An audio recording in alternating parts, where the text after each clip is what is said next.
Shalom Bapak Ibu Saudara-saudara yang dikasihi Tuhan. Kiranya kasih karunia dari Allah Bapa dan dari Tuhan Yesus Kristus menyertai saudara-saudara sekalian. Bapak Ibu Saudara-saudara yang dikasihi Tuhan, dalam hidup kita berbagi dengan banyak orang dalam kehidupan ini. Dalam banyak hal kita bersama-sama dengan orang lain ketika kita menjalani bagian-bagian kita, pun juga ketika di dalam melayani Tuhan.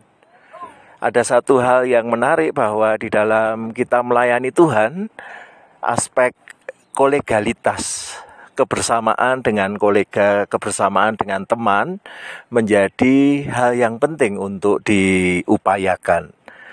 Rasul Paulus kepada jemaat di Kolose menunjukkan bahwa dia bisa berkolega dengan rekan sekerja yang dia pilih. Kolose 1 ayat 1 dan 2 demikian. Dari Paulus, Rasul Kristus Yesus, oleh kehendak Allah dan Timotius saudara kita, kepada saudara-saudara yang kudus dan yang percaya dalam Kristus di Kolose. Kasih karunia dan damai sejahtera dari Allah Bapa kita menyertai kamu.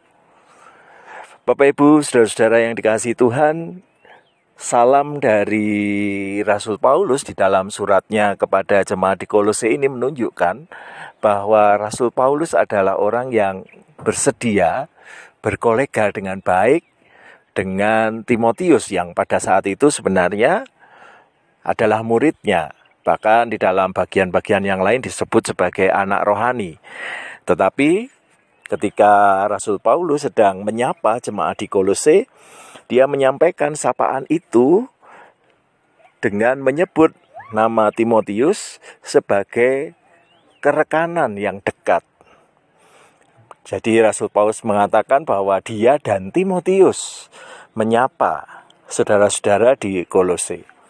Nah, di dalam berbagai peristiwa kita bersama-sama bisa melihat bahwa Rasul Paulus memang memiliki kesediaan untuk berkolega. Bahwa melayani Tuhan itu adalah kerjasama dengan orang lain. Kompetisi menjadi sesuatu yang dihindari ketika melayani Tuhan. Karena di dalam melayani Tuhan ada bagian yang bisa dikerjakan sesuai dengan karunia yang Tuhan berikan.